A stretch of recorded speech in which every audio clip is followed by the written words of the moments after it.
Hey everybody, it's Party Elite. Welcome back to another episode of our Planet Zoo franchise mode Let's Play. We're going to dive right back into Elite Zoo South. There is a lot I want to accomplish today, as always, but I'm pretty sure that the title and the thumbnail of today's episode has given away what we're planning on doing. I'm sure you're very aware of what we're going to be up to. Very awary, perhaps, of what we're going to be up to. Folks, we've been talking about it for a very long time. It's been... Actually, I can't even remember how long it's been since this DLC was released. The Australia DLC, of course, is the one I'm talking about. But it's been a long, long time that we've been anticipating the inclusion of the final exhibit animal, I should say, or I guess I should say habitat animal of the Australia DLC. Now, I'm excited for this edition for a few reasons, and I want to touch on a couple things. Again, like I always say, folks, if you have any thoughts, opinions, or feelings that you want to share, any feedback that you want to share, feel free to go ahead and do so in the comments. I do read all the comments, and I threw out the question to get some idea of how y'all were feeling with regards to next steps. I threw out the question last session. I went through the comments. I took a look at, again, like I said, how people were feeling, what y'all were hoping for or looking for. And while part of me wanted to do a beauty pass or a lighting pass, we loaded into the...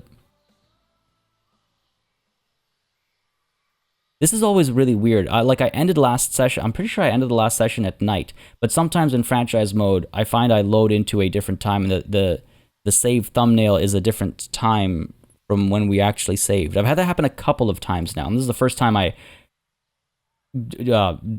making note of it, because I remember distinctly ending last session thinking maybe we'll do a lighting pass at the top of next session, because we are, it's already nighttime, but here we are. It's middle of the morning, it looks like. Anyway, sorry, distraction aside. Again, y'all mentioned in the comments, I asked like what you would prefer, how you feel, and there was, it was, I'll be honest, it was a bit of a mixed batch in terms of new animal versus beauty pass versus lighting pass versus a focus on our wayfinding system. And in fact, I did get some suggestions and requests and thoughts about the wayfinding system as well. We'll touch on that at a later date, I think. But ultimately, I feel like there was a bit more of a desire for a new animal being added yet again, just based on, again, obviously I'm trying to, I'm reading through the comments, and I am making an assumption based on what I'm reading in the comments. There are obviously those of you that are silently hoping for one thing or another as well. But either way, point being, I feel as though by and large we want to get a new animal in. So why don't we go ahead and do exactly that. Now, of course, in any session where we add a new animal, we are going to be reading the Zoopedia entry of said animal. We're going to, I guess you get on over here, right? We're going to be seeing the Zoopedia entry. We're going to take a look at the, again, the wants, the needs, the desires of the of our new edition. Obviously, before we make that new edition, just to make sure we're meeting all the necessities. One thing I'm really excited for, actually, with this new edition is that we're in some ways going to be exploring a new region. Now, again, referencing comments, it's all connected, folks. It's all connected, much like these train tracks. Referencing comments, I received some comments a long time ago, many episodes ago now, with regards to some opportunities for exploration. And I was intrigued by them. I was intrigued by those comments. They resulted in a fair bit of research on my part. I think I mentioned it a couple of sessions now that I'm still doing some research. I feel like I'm at a decent position now where I can act on said research. So I'm very excited not just to do that, but to also explore a new, again, kind of new region, because it opens up a couple of questions for the zoo moving forward as well. Something I'll touch on, I'm sure, during the time lapse itself, and I want to avoid repeating myself. So I'll just leave it at that, and we'll talk about it a bit more during the time lapse itself. But I just wanted to mention that there are a couple of reasons why I'm pretty pumped for what we're about to get up to today. Obviously, adding a new animal is one of those reasons, but there's a lot more layers to it than just that this time around. I want to make sure we don't miss this birth either. Again, koala babies are so few and far between, and I feel like just, things come up and we end up missing the births and whatnot. I believe, in fact, it's supposed to be in June. Okay, fair enough. Sometimes the clipping in this game is entertaining in its own way. Yeah, June of this year, we're expecting a baby. So maybe what we'll do is, before we dive into the time-lapse, before we look at the Zoopedia entry, we'll wait for this baby to arrive, and then we'll do those things. There is something else I want to do first, though. I do want to take a look at this community challenge. Release 35,000 near threatened. Comprehensive conservation. Through the incredible efforts of hardworking zookeepers, conservation efforts have already saved nearly 50 animals from extinction. Your challenge this week is to release near-threatened animals. I'm sure we have at least a handful of near-threatened animals at Elite Zoo South that we can, sort of participate in this challenge with, which actually leads me to another thing I wanted to touch on. Thank you for pointing it out. I keep forgetting that we have a Baird's tapir as a reward. And I need to swap a female Baird's tapir in. Now, let me just check really quickly our situation over here with the with Pachamama's garden over here with the Baird's tapir. Yeah, you're gonna be around for a very long time. I don't wanna like. Feels bad removing our new mother Baird. Yeah, no, I just gotta remember that I have one in the rewards. I need to make like a sticky note or something. My apologies for that, but again, thank you for pointing it out and for remembering better than me in the comments as well. Just that I do have a reward Baird's tapir, female Baird's tapir specifically. I'll need to keep that in mind. I always remember the Nile monitor and the Nyala because they were so kind of early on, and the Indian elephants as well because of the the same name. But it does tend to slip my mind that I've got these three as well among my rewards. So, something to think about. But anyway, on the topic of rewards, let's try and get some more so I can just keep them forever, I guess. Trophies are, no, my God, that's absolutely terrible.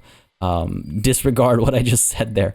Okay, near threatened animals. Near threatened animals. I mean, off the top of my head, it has to be specifically near threatened, I assume.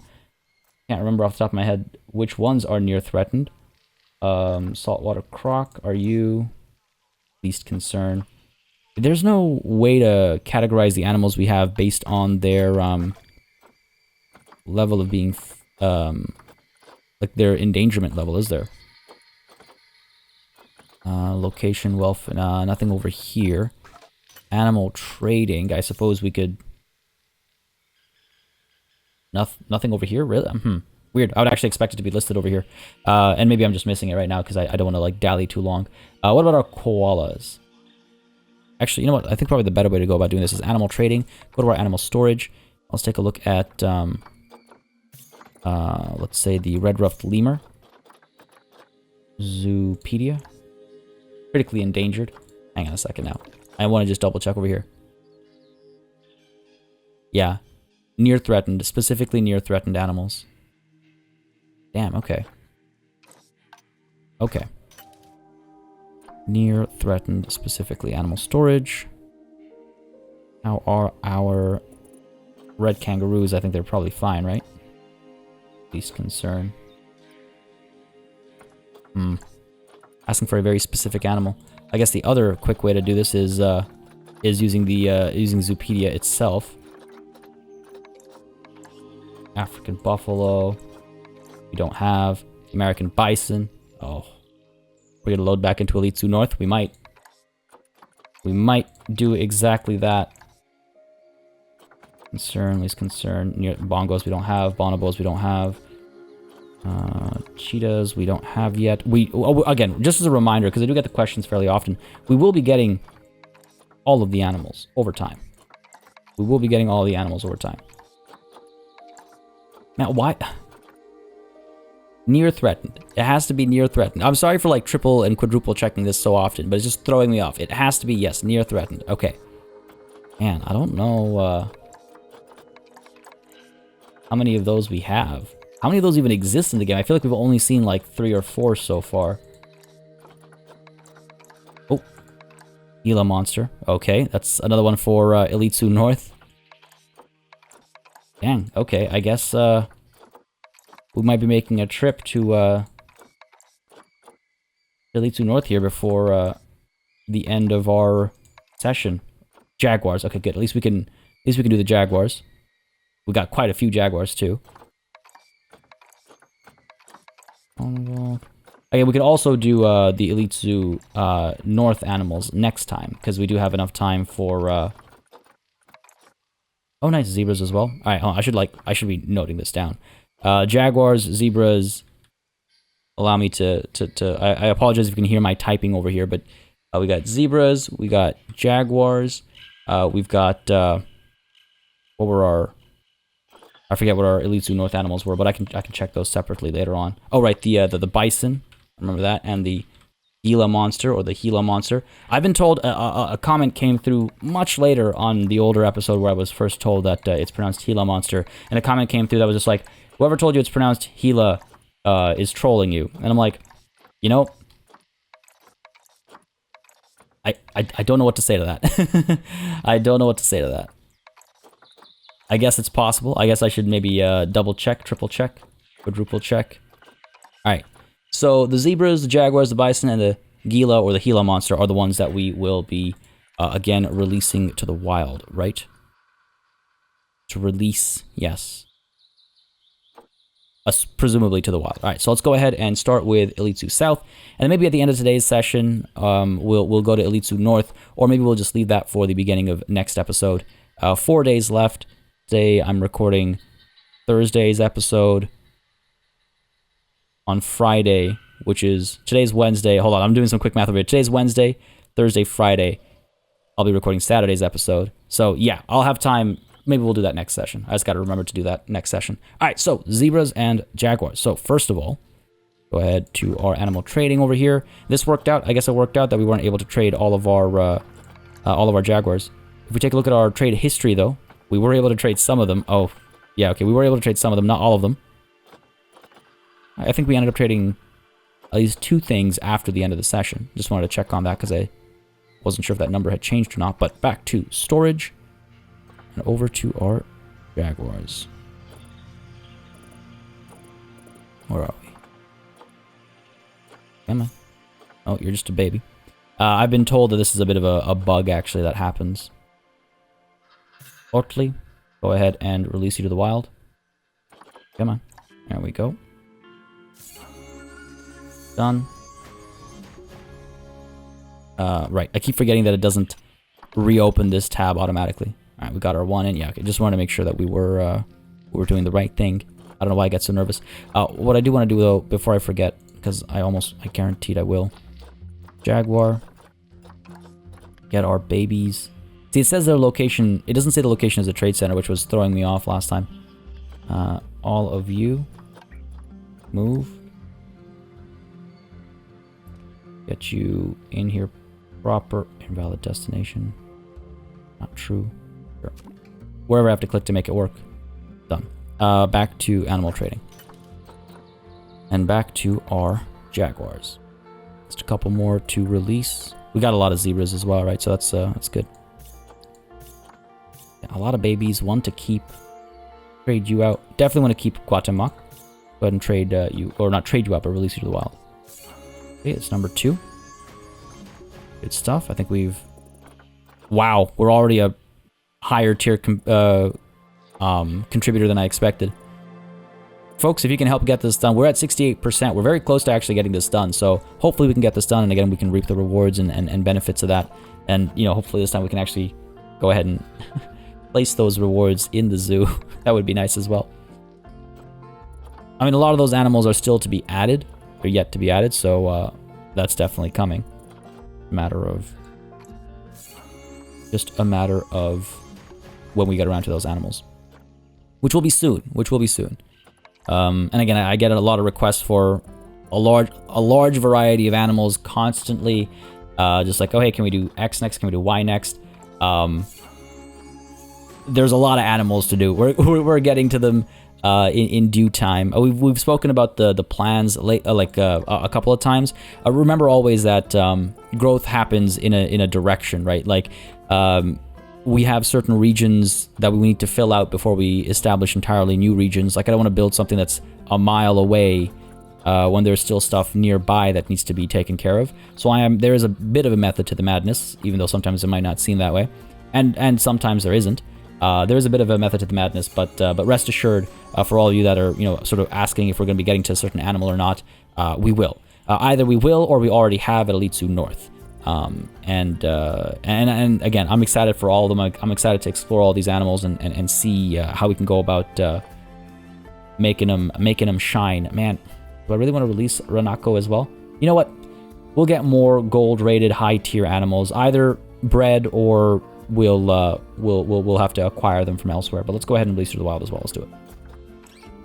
Done. So that is our zebras and jaguars taken care of. I could also take a look and see what our zebra situation here is really quickly.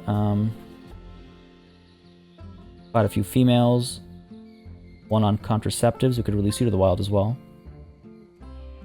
Got Latifa set for trade. Let me check something over here. Adolfo, who is the father right now. If we compare mates, don't worry about their enrichment being low. It's just because they're... oh, we haven't unpaused yet. So Osei, sorry, we can release. These two had recent births. Yeah, sure. Osei, let's go ahead and release you as well. If I can see where you are. Yeah, no, that's Aisha. Let's go ahead and do it the old-fashioned way here. Is that? Oh, yeah, there we go. A high grade animal, as it were. Oh, look at that fertility and immunity, though. Oof. Oof. But no, release to the wild. It's nice to release animals to the wild from time to time rather than just trade them. It's been brought up many times actually. I think about it often. It's nice to just like take the quote unquote financial hit for the quote unquote greater good, as it were. It's a double-edged sword. It's a two-way approach, and we've had this conversation before, and I quite like this conversation of like, well, releasing to the wild is good because obviously then in the wild they're able to procreate and et cetera, repopulate in a natural habitat. But also trading is equally good for conservation efforts too. We shouldn't downplay that because it is without conservation efforts, globally. The rate of results slows down. Am I making sense? You get what I mean? Like, if we release one animal to the wild, then that's great, and that could make an impact. But if we trade one animal with another zoo, and that zoo is able to use that animal to get to breed 10 more animals, and then they release 9, and then trade that last one elsewhere, and they're able to get 10. These numbers are not the right numbers. It's more like they would release 8, keep the one that I sent them, and then trade trade the others out, and then one of the people that receives one of those, one of the zoos that receives one of those would do the same thing. So eventually you end up creating a bunch of a bunch of zoos have the opportunity to help in the breeding of high quality animals rather than sending them out to the wild. And you don't know, you could put a zebra out in the wild and it gets mauled by a lion the next day, right? And then sure, you helped, and that's nature. Yes, 100%. That's how it is sometimes. That's how it be sometimes. However, as far as conservation efforts are concerned, might just hurt yourself. And maybe zebras aren't the best example because it's they're not like critically endangered or anything, but imagine escalating that risk factor to a critically endangered animal, and you can see where that I guess benefit analysis, I couldn't really call it a cost benefit analysis, but you can see where the difference between releasing to the wild and the conversation about releasing to the wild versus sending to another zoo becomes a bit more nuanced, right? Because it's not just about like, well, they should be in the wild. Sure. But sometimes it's not safe yet. It's quantity and quality come into play there. Anyway, sorry, a little bit of rambling there, but I did also want to clean up some of the trees that have been pointed out to me many times, blocking the tracks. With that done, let's take one last look over here. We could get some conservation credits if we just get one more animal out. We are among the higher tier, and we've actually taken us from 68% to 69%. So I feel like we've made quite a nice contribution so far. But I think, yeah, next session we'll dive in and we'll contribute some more animals. We've got plenty of bison, and we have at least a couple of Gila monsters as well. They're not in our trade center right now, but you'll remember Yanasi Plains is chock full of bison. Hopefully they are all of the correct ages and stuff, but that's not something we're going to be able to find out over here. So let's go ahead and move on and take a look at the Zoopedia entry for the Southern Cassowary. Now, I'll say right off the bat, I believe we are taking a couple of liberties with what our enclosure execution is going to be, but I think it is well within reason, and I think it's got some good kind of support for it. But we'll get to that when we get to the time lapse itself. For now, the Southern Cassowary, Cassowarius. Sure. All right, why not? Population wild is 10k to 20k. They're of least concern. The Southern Cassowary is a large, flightless bird that lives in the rainforests, mangroves, and grasslands of Papua New Guinea. Is it Papua New Guinea or this has been one of those things that ever since I was a child, I've like heard different pronunciations from different people, like, you know, be it teachers or well, mainly different teachers, like your geography teacher versus your history teacher versus your, ever since I was a child, I would always be uncertain of if it's Papua New Guinea or Papua New Guinea, like that UA. I'm pretty sure, and if you know better, feel free to correct me. I'm pretty sure it's Papua with that, like that W sound where the UA is Papua New Guinea. Anyway, feel free to correct me. In fact, please do correct me, because I want to make sure I get it right, because we're going to be saying that a fair bit. So Papua New Guinea, Indonesia, and Northern Australia. I feel like I said Indonesia funny there as well, actually. Man, it's just please excuse my my choice to pronounce things horribly wrong from time to time. I apologize. Just a slip of the tongue. They have black plumage with a shaggy fur-like appearance and robust gray legs and feet. The Southern Cassowary has a distinct brown casque, I assume, on top of their heads. Holy wow. This is one of those days, isn't it? Sorry, folks. The Southern Cassowary, let's try that again, has a distinctive brown casque on top of their head, a brown-black curved beak, a royal blue throat, and a pale blue crown. The back of its neck is orange, and it has two red wattles hanging down from its throat. Although males and females look similar, females are significantly larger than males, have bigger crests, beaks, and brighter coloration. Male Southern Cassowaries measure between 112 and 136 centimeters and weigh between 29 to 34 kilograms on average. Females measure between 140 to 170 centimeters and weigh between 46 and 69 kilograms on average. Okay, hang on a second. Have they not, like, used pounds, like, everywhere else when they've talked about weight? I prefer kilograms. Kilograms make sense to me. So I'm glad to see kilograms, but, like, yeah, they've used... Gotta be consistent. I was like, this is the first time I feel like I've read kilograms in this paragraph. Maybe it's been a couple times, but they definitely go back and forth a little bit. Also, I mean, do they use feet and inches for... Yeah, they use inches, and it's like they got a different writer or a different team of writers or something, like outsourced one or the other. I don't know. Anyway, although the Southern Cassowary is not listed as endangered, its numbers in Australia have declined by 30% in the past 44 years due to habitat loss through deforestation. Yikes, okay. Does that sound like least concerned? I mean, that's, geez. I mean, I'm no... You know, this isn't my career. I'm in no position to judge, but I feel like that's more than least concerned. I guess it's not near threatened. Okay, sure. I guess when you go from least concerned to near threatened, there's a gap there. You know, there should be like a, hey, we should be thinking about this in between these two. I feel like, because 30% in 44 years, hey, we should be thinking about this. That's a little scary. They're often killed by traffic, and their nests are likely to be disturbed by dogs and boars.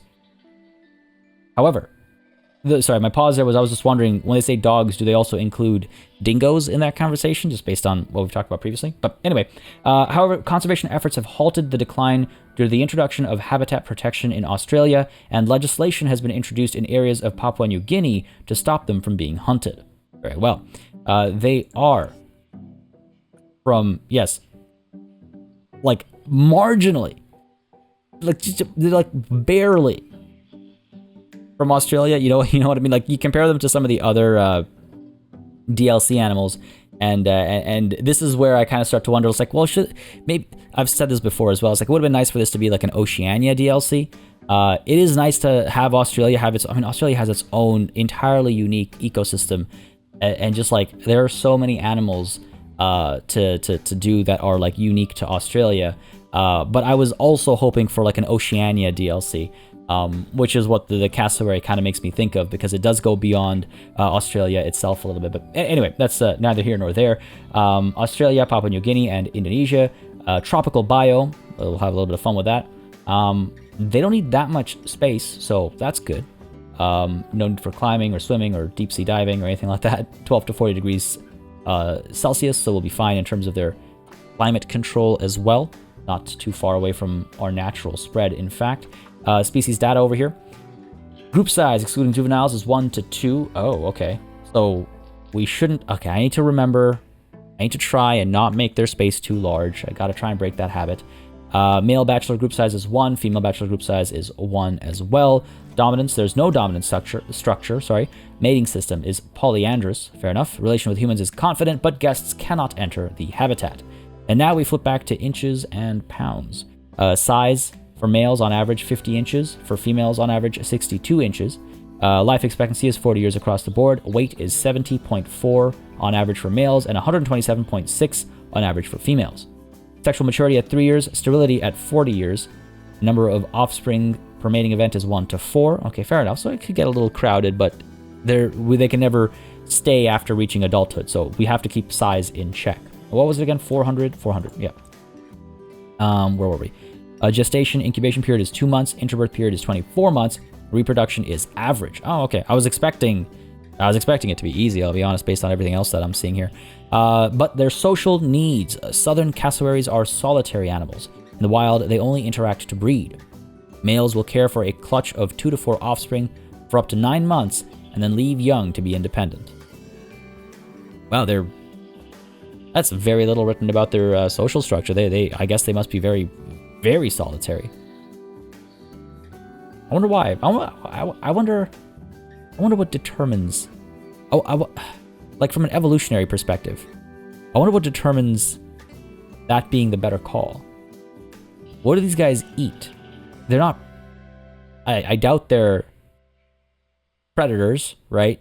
Their nests get messed up by dogs and stuff. Like, wouldn't it... some prey animals believe in safety in numbers, right? I don't know. It's just stuff. This stuff always gets me very intrigued. Animal behavior and society, as it were. Anyway, reproduction. The literal, like, apparently only time these animals interact. During the mating season, males will build a large nest on the ground, around 1 meter in diameter and 5 to 10 centimeters thick. I just love that there's meters and centimeters and inches on the same page. I know it's not a big... I say it's not a big deal, but using the same unit... I guess it kind of is, from like a purely scientific perspective. But anyway, so around 1 meter in diameter and 5 to 10 centimeters thick, will signal females to and rival males by booming loudly. Oh, okay, interesting. When a female encounters a male with a satisfactory nest and or vocalization, she will approach the male. I love bird and spider mating dances. I can't believe I'm saying these are cute to look at, but spider mating dances can be adorable. But I always find the whole mating ritual of birds and spiders in particular to be interesting. And I don't know, they always bring a smile to my face. The female will lie on the nest and the male will dance around the female before mating. There's the dance. I can just picture it. Following copulation, the female will lay a clutch of 2 to 4 eggs in the male's nest and then leave the male to incubate the eggs and raise the chicks.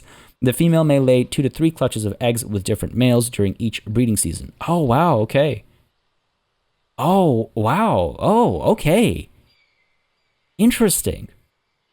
So the same female.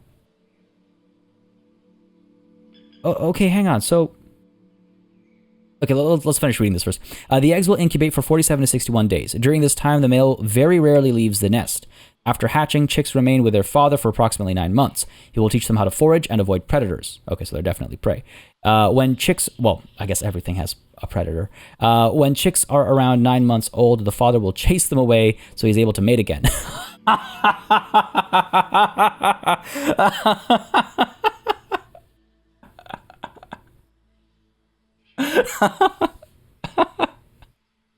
Oh, I love that.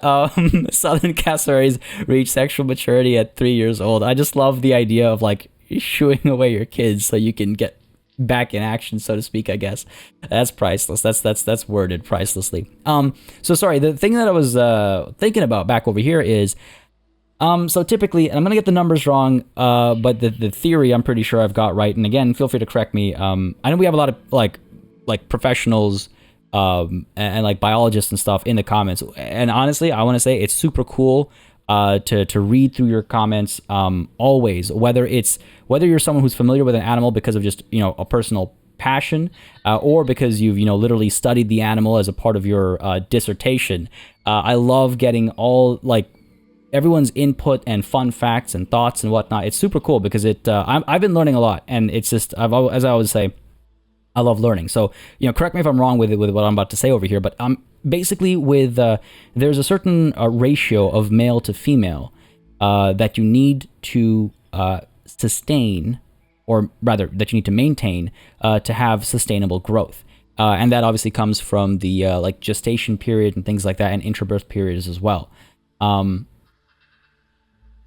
this is now I'm starting to get a little confused over here. Okay, so but basically the way it works is because typically a male is able to procreate with multiple females and potentially have multiple sets of offspring. You need to have fewer males and more females to kind of have that ratio. Because again, that one, if you have, let's say, again, random numbers here, you have a 1 to 4 ratio. That one male is able to procreate with and get sort of offspring from 4 separate females. And then because there are no more females who can procreate again, that male is, this sounds so strange to say, but sitting kind of idle. So that's like where the ratio comes from. Over here, it sounds like it might be the flip, where the male, after procreation, the following copulation, the female will lay a clutch of 2 to 4 eggs. Like following copulation by 2 months, I assume, because that's the gestation period. Let's say 2 months, right? So, sure, let's say 2 months because that's the only thing that I can draw a conclusion from here. 2 months, the eggs are laid, and then the male is occupied for 9 months. Well, for 3 months, and then he raises the offspring for 9 months. So for 12 months, approximately, give or take. So does that mean the ratio is flipped? Does that mean, because if the females are going around as opposed to the males are going around, and I'm not using the term go around in a crude way, I realize that now that I said it, but you know what I mean. Does that flip the ratio? Does that mean that now you need more males to each female because the males are kept preoccupied with incubating the eggs and taking care of them for 9 months? Now, typically the ratio is only tied with gestation. Raising the litter, the offspring, doesn't calculate into this ratio, if I'm not mistaken. Though, I mean, I guess does it in case of animals where they don't have another like litter, I guess, until the first one has come of age. Like, I don't know. This is the first time it's been phrased in a way, at least that's piqued my curiosity about this. Like, does that ratio flip? The other thing is, like, why is the interbirth period 24 months? Is that exclusively for the animal when in captivity? We've seen, you know, like the hyenas, for example, have really large group sizes, except for when held in captivity. Then it has to be a smaller group size. Is that what this interbirth period is hinting at? Because what it sounds like is the female comes through, lays a couple of eggs, and then leaves. And then each breeding season, They might have 2 to 3 separate mates. Now, a breeding season will not last, like, this would imply that a breeding season lasts 42 months, which is obviously not right? But that's not a season. That's a it's a very long time. So when you say interbirth period of 24 months, what do you mean? You're not waiting 24 months between each of those clutches. Do you mean 24 months between the laying of the eggs and the hatching of them? No, because it's only... maybe I'm just not reading this right. Maybe something's not clicking, but that seems strange to me. Interesting, but then the disconnect over here is what's confusing me a little bit. And again, maybe I'm missing something. Maybe I'm blanking on something. Anyway, we've spent enough time on this screen, but a couple of curiosities over here definitely worth highlighting. But moving on, the research status, we have, I believe, everything unlocked. We do indeed, except for their higher quality foods. And interspecies enrichment, there are no options over here. Very well. So with that all said and done, I think we're just about ready to go ahead and add our animal in. We've been waiting for this for so very long. And I've got some very, very interesting, well, at least I hope you find them interesting, ideas to this implementation as well. Before we go into this time lapse, maybe it's not a bad idea to go ahead and take a look and see if we cannot find the southern, where are you? QRS is for southern cassowary. Oh, okay, they're plentiful. They are plentiful. So there's no real, I guess, rush for this. Okay, there's no real rush for this. But you know what? Before we, I apologize. Before we get into the time lapse, I'm gonna go ahead and unpause. We're gonna follow Mila around. You see, I forgot. I think I was joking about this. Well, I wasn't joking about this. I think I was mentioning it earlier. That it'll slip my mind and we won't catch the birthing of a new koala baby. And lo and behold, it slipped my mind. I know myself. Well, ish. I know myself mostly. I knew it was going to slip my mind, and it did. It 100% did. And because I was looking at that the animal trading screen, and I was thinking about offspring, one thing led to another. And I just happened to peek at that notification, otherwise we would have missed this. Now, the problem here is I don't know how long we're going to be waiting for this baby to come out. And I really hope you don't do it in a densely covered area. No, don't climb. Oh, whoa. What a jump. Oh, you're gonna have a snack? This is the feeder, isn't it? Yeah, it is. Hence the maybe somewhat custom animation over here. There we go. Time for like a little pre-labor snack. I want to see, the reason why I've turned the UI off and everything is because I want to see this. I don't want to get distracted by any other notifications. How important could they be? Gorilla has escaped is one that comes up frequently. Well, we know that that's temporary. Whatever, it's fine. Facility broken down, mechanics got auto assign. Like, those emergencies are not real emergencies. We might miss... we might miss inbreeding, but I think we've done a pretty good job of keeping all that in check as of last session, so I think we'll be fine. Oh, is it time? Come on. Come on. Come on, don't wait until nightfall. Don't wait until it's so dark that we can't tell what's going on. Don't be shy. Yes, I think it's time. Oh, here we go. And up. Those ears, man. And then the little look. So cute. Oh, and it turns around. Yes. Oh, so adorable. Every time. So cute. You can like feel the softness through the screen. Oh, it's so cute. You don't know how cute you are, buddy. Oh my god, look at those eyes. And look at that. Oh, yes. Look at that moonwalk. Born a professional. Alright. Done. Okay, cool. I'm glad we did that. 100% worth it. Back to pausing. Any horrible things go down? More llama babies? Nope. Looks like we... Yeah, everything was perfectly fine. Not a problem whatsoever. We are good. New koala babies. Actually check the quality on said koala baby. I can find you again. You guys are like hungry and stuff, eh? Liam? Ah. I see our Hollywood naming convention continues. Pretty good. Pretty good. Pretty good. Pretty good. Decent. actually solid. Longevity is the only one that's yellow, and everything else actually is really quite fantastic. Gold tier, why am I saying pretty good? That's amazing. All right, let's go ahead and change the time of day, and let's dive on into this time lapse, shall we? I think we've waited long enough. We have explored all the things we needed to explore. We've done all the things we needed to do. Folks, with all that said and done, doing a last double check over here. Always gotta do a last double check. Make sure everything's fine. Yep, everything's fine. Folks, it's time-lapse time. All right, folks, I am extremely excited for this time-lapse. There's a lot to talk about, so let's get right to it. First things first, very important to address is the fact that, and I hinted at this earlier as well, but we are actually stepping away from Australia. Even though this is from the Australia DLC, there was this opportunity to explore that I really wanted to explore, and I hope y'all don't mind it, because it opens the space up to some more exploration. There were some really cool ideas and mythologies that I wanted to kind of like touch on and cover, and a little selfishly perhaps learn about myself and explore a bit further myself as well. And it also, as I think I mentioned before the time lapse, it opens things up in terms of for Litsu South as well. We're kind of expanding the Australia region to be the Oceania region. Sorry. So maybe, you know, if we want to get some of those other Oceania animals in here down the line, it's something we can consider now, having taken this first step. Now, with that said, we are taking our primary inspiration from the Abelam people of Papua New Guinea. I believe I'm pronouncing Abelam correctly. Abelam. I'm not 100% sure. It's Abelam.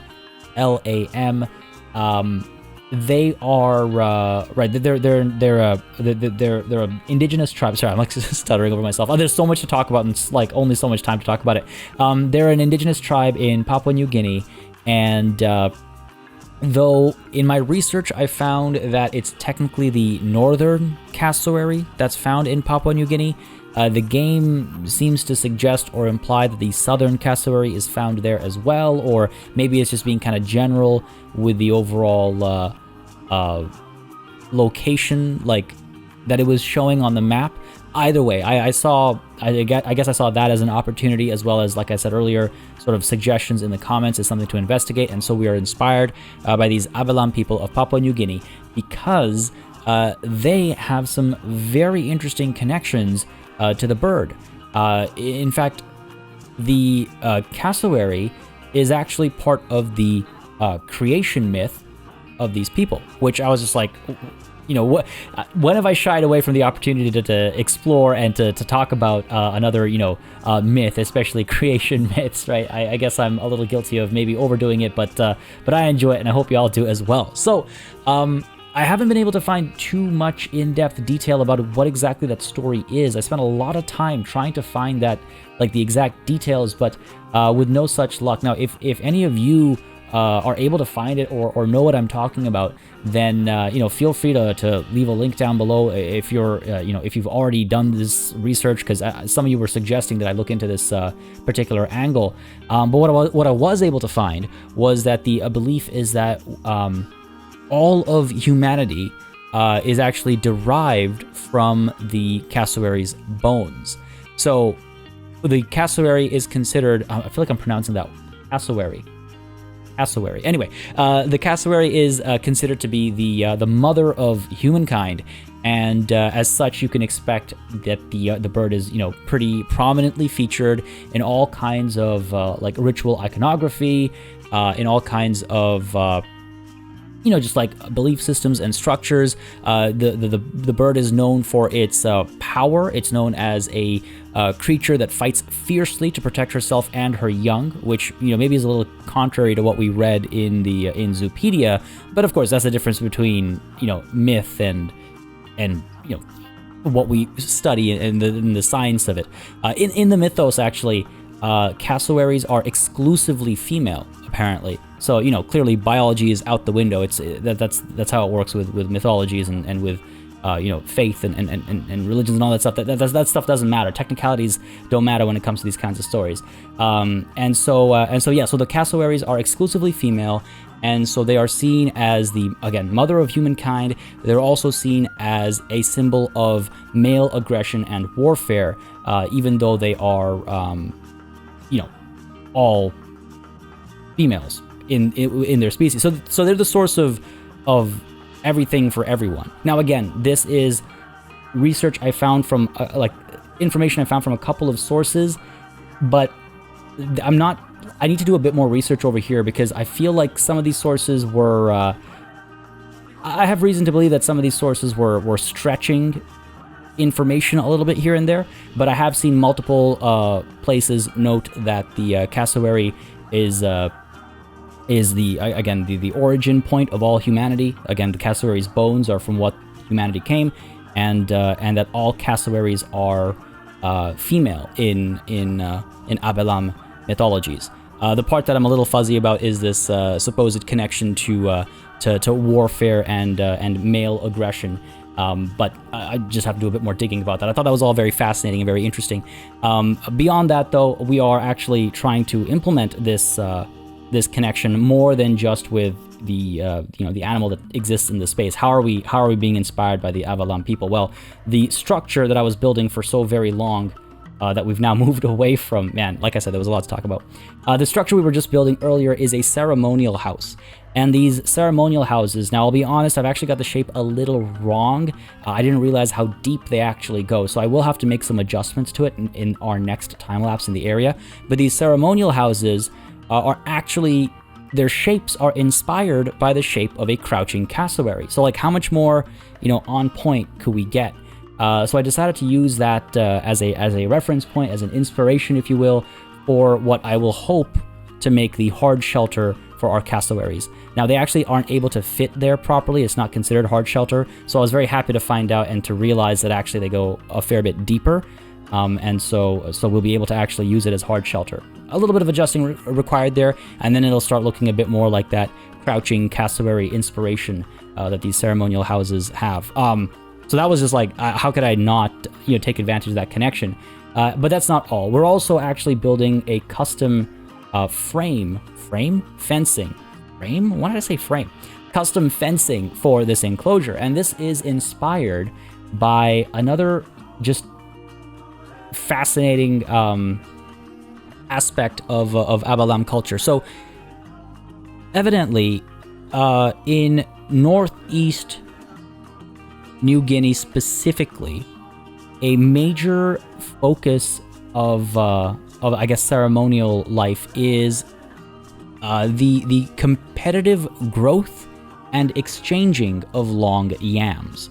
So there are two types of yams that are cultivated by the Abalam.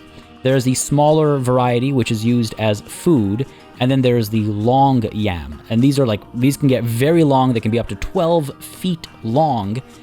And okay, this is gonna sound, listen, this information is from the Met's website, all right?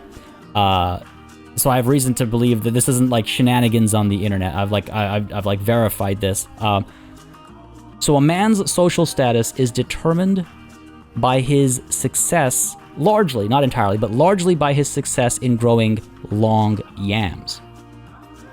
They have a permanent exchange partner with whom they ceremonially exchange these long yams. They will gift their longest yam to this partner of theirs, and they will in turn receive their rival's longest yam, and the ones who have the longer yams consistently basically have more prestige.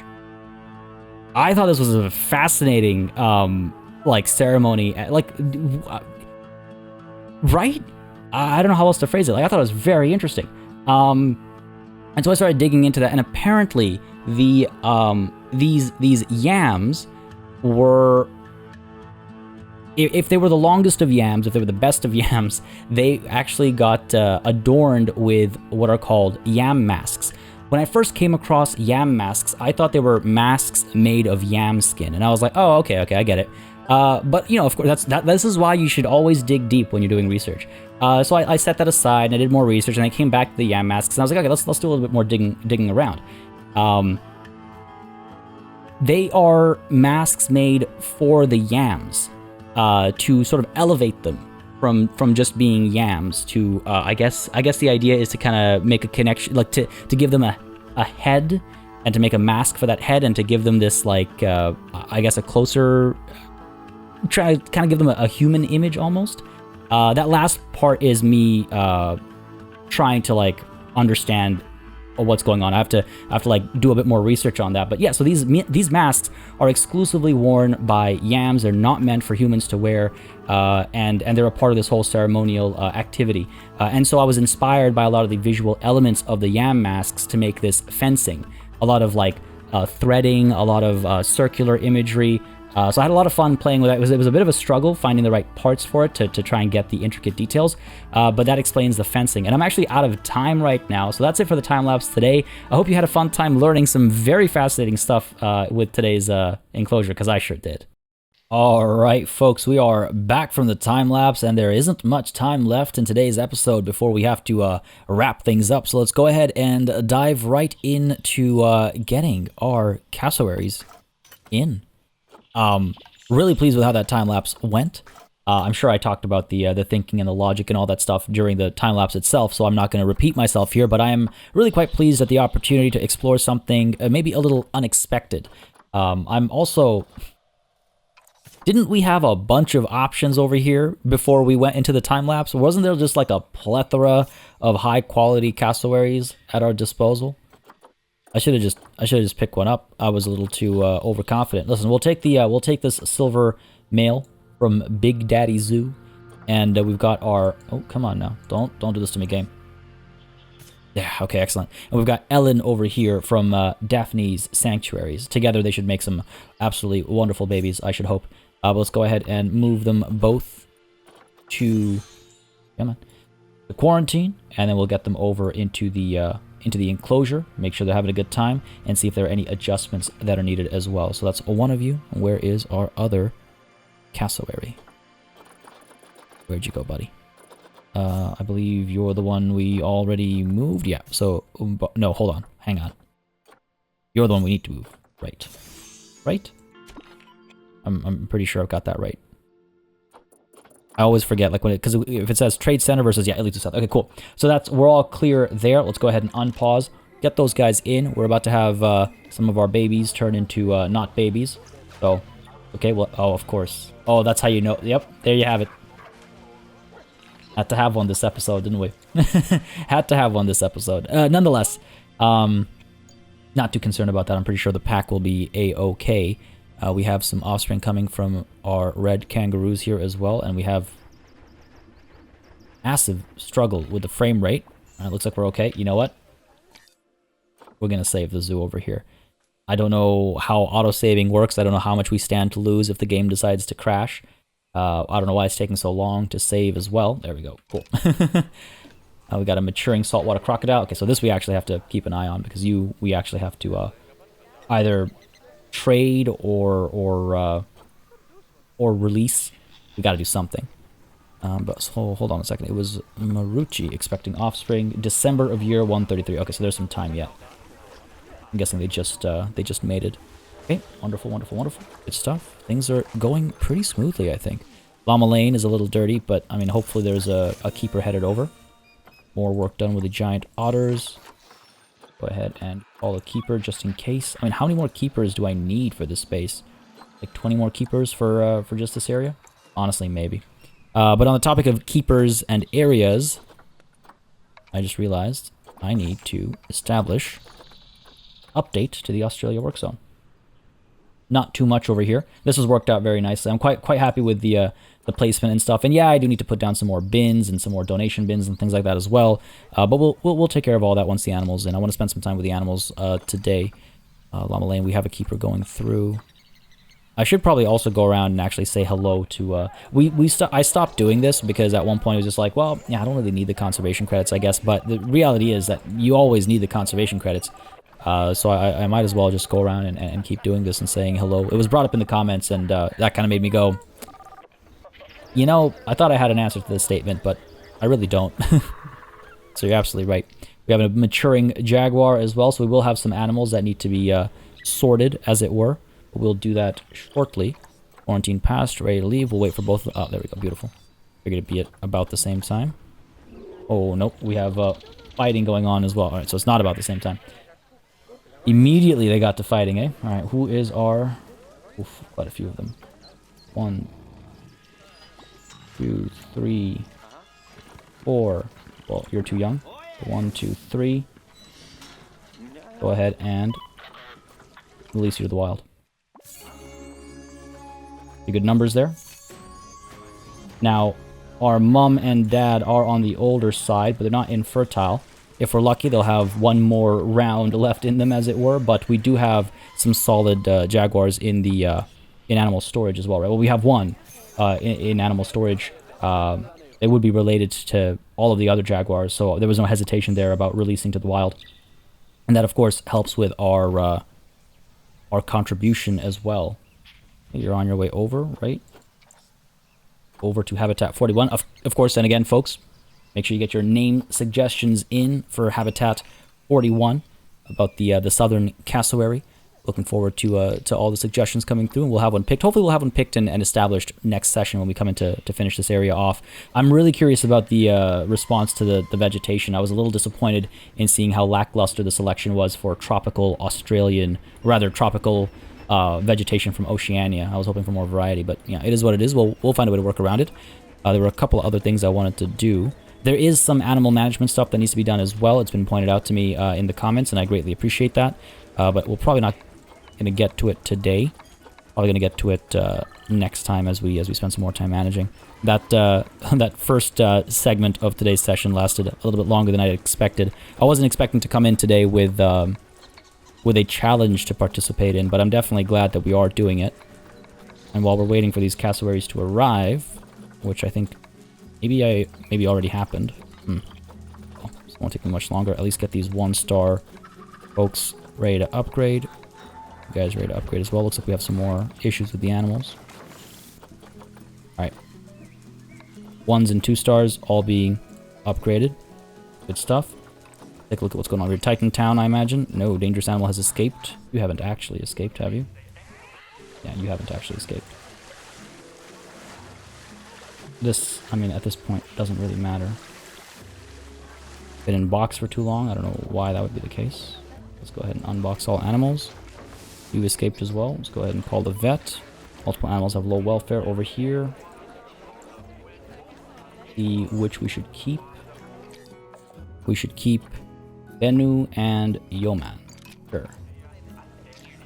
Whoops. Come on. So select all. Bennu gets to stay, and Yoman gets to stay as well. Everybody else to the trade center. That should help, and I'm pretty sure the area needs to be cleaned out and stuff as well. That's why they still have low welfare.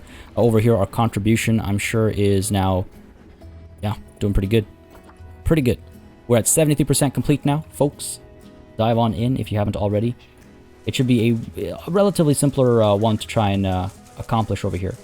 But let's focus a little bit on these cassowaries. I want to make sure that they are secure. Yeah, looks like we're fine on that front. That's good. Overall, looks like they're happy with their space as well. No hard shelter. Yeah, you know what? I had a feeling this would be the case. This is not out by enough. That's okay. We can adjust that. That's not a problem. They have more than enough room to travel. Not enough sand. Okay, cool, cool, cool. Okay, we can do a lot more coverage. And the tamarind trees... Why wasn't the tamarind tree showing up? It's so weird. If I go to nature, for all of them, Oceania, tropical. No tamarind trees. Oh, God, come on, party. How did you miss that? That's why I was disappointed in the results. I knew something was up. I was like so sure that there were many more options. Okay, now we're talking. Now we're talking. This is going to be a lot better than what we ended up with over here. I was just like, it doesn't make any sense. It doesn't make any sense. And this ties into what I'm sure I talked about in the time lapse as well with regards to how these people's clearings and stuff are made. I'm trying to get into the habit of not repeating myself, so you can sense the struggle. Anyway, we'll do that during the next time lapse when we finish this space off. Okay, wow, I can't believe I completely Forgot that. We have more infighting going on over here. Infighting? We have more fighting going on over here. Go ahead and... Come on. Release you to the wild as well. Off you go. Wonder if we need to get... You're injured. Has a vet been called? Call the vet in. Make sure the animals are taken care of, right? Alright, now no more distractions, though. That's a lie. Animal welfare. What's the problem here? Oh, you're perfectly happy. Protesters just are still stuck in. We gotta get a vet researching as well. And over here, do we have... We have a lot of vets. It's not a lot of vets, sorry. Ashley, let's go ahead and get you on the southern cassowary. Alright. Let's maybe actually spend some time with these animals. So yeah, we'll have to figure out their hard shelter circumstances. That didn't work out as intended, but we can make some adjustments there and figure it out. Such interesting looking creatures. Are those ear holes on their sides? Level of detail as well in this game, again, just like shines when you have something like the texture on the neck and whatnot. Such interesting looking animals. Well, such an interesting walk as well, like this just walking through the water. All right, fair enough. Just like how far the legs need to like go to like maintain a balance. So cute. I love when birds shake their heads like that, especially when they have like these like, you know. Oh, did you just?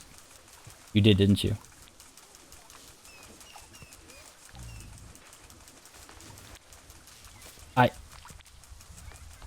Right in the water too. Like, come on, man.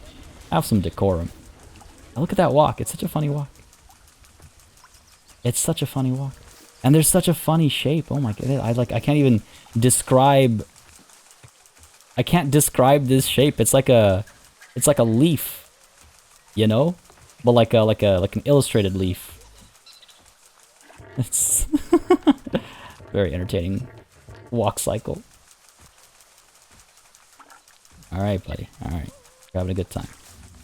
Doing okay? They seem to be overall pretty happy with their space, though, so that's good. Again, the hard shelter problem notwithstanding, and a little bit of sand is required. Alright. Looking good. Oh, who died? One of our West African lions, Abeo. Well, not really dead. Still alive, just taking a nap. Where are we? Man, this zoo has gotten absolutely massive. Look at that. From the lions down to... It's absolutely massive. Basking in the sun now, are you? Spotted hyenas fighting for alpha status. There's just non-stop interruptions. I as well spend some time with some animals. Go ahead and take you to the trade center. It's cool having a... It's different having to swap out the female for fighting for alpha status.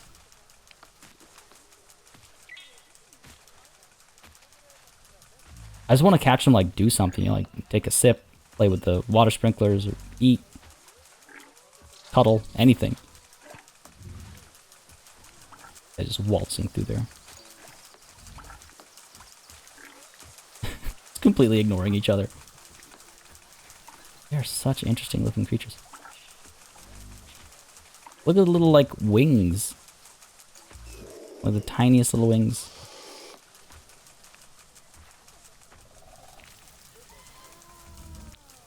They are beautiful, though. Not traditionally, perhaps. Look at that. Look at the colors. The textures. Look at the shapes. Absolutely beautiful. Absolutely gorgeous. The movement is kind of mesmerizing. Like, yeah, y'all know what I'm talking about, right? There's like a weird swaying to it, and the way the legs need to like go so far forward and backward, and it's just like, how are you balancing yourself? How are you balancing this strange distribution of mass?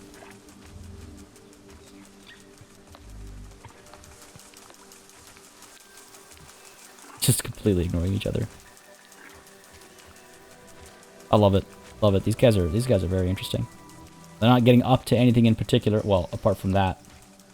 They're not really getting up to anything in particular, but folks, I think that's where we're going to call it a session. finally. Well, I say finally we've added a new animal. It's not like it's been 20 episodes. We've actually kept a pretty good pace, I would say. I'm pretty happy with the pace. And I think many of you have been saying that you are as well. So we're going to try and maintain it. Next session, we will hopefully complete this enclosure. Hopefully get the hard shelter working as intended, because I really want it to work out. I really, really want it to work out. Such an interesting creature. But folks, that is it for this session. Lots of plans for what's to come. Let me know what you're interested in, obviously, as always. Let me know if you had a good time. If you didn't have a good time, leave a like, leave a comment. Always helps me make calls on the channel. But yes, as we get some of that vegetation down over here, now that I actually realized my mistake, we'll be able to fill this space out, and it'll feel, oh man, it's gonna be great. I'm really excited for next session, folks. I hope you enjoyed this one. As always, a massive thanks goes out to all of the channel members and patrons who've been supporting the channel on a monthly basis. Y'all keep us alive and running smoothly. And of course, a big old thanks goes out to each and every one of you for watching. Until next time, cheers.